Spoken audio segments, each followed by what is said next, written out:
Is Tampa Bay a playoff threat? You know what? I don't think necessarily, as an NFC South homer myself, I don't necessarily think anyone from the NFC South is a playoff threat. Okay.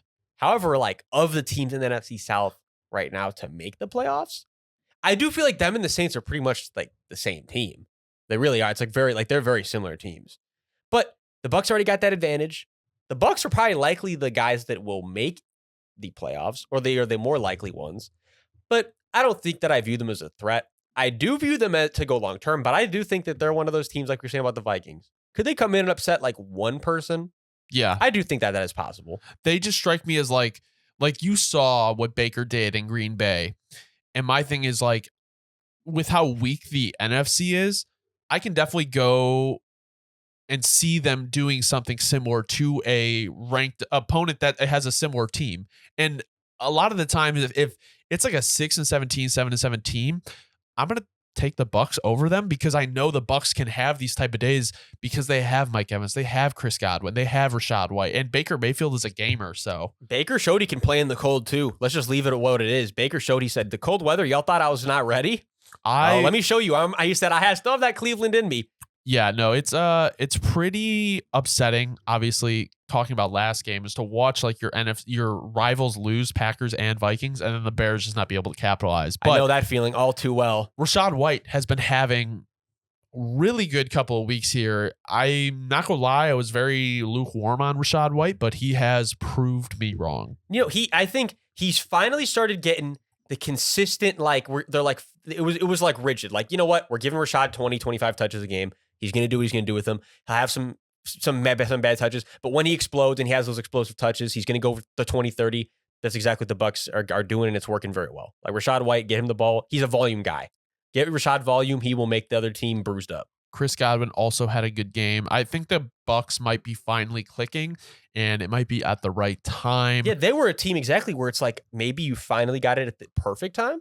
Yeah, I think this offseason and the draft can really, if they make the right roster moves, I feel like this is a team that can turn it around pretty quick if they get a new head coach as well. I was going to say that the biggest problem is, which is not a bad problem to have, is that you just got to find a new head coach. It's also the hardest problem to fix. So there's variables to it. Yeah, I'm interested to see like who the really like top coaching candidates and who is like really getting the interviews. But the Packers kind of disappointing.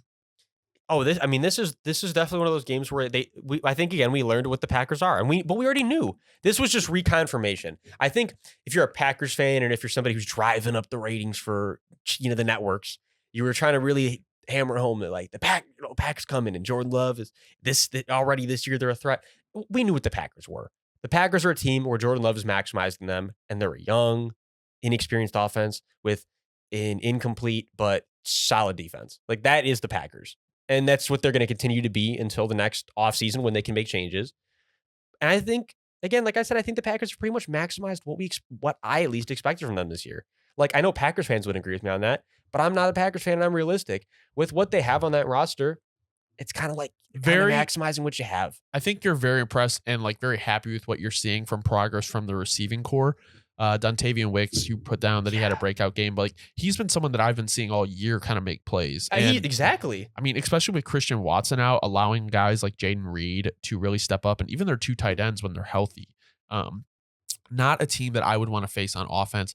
Lucas Van Ness is stepping up as well. That was their first round pick this year. Yeah, the 2 sacks last 3 games where he had one early, but then it wasn't a lot, and now he's finally getting it going.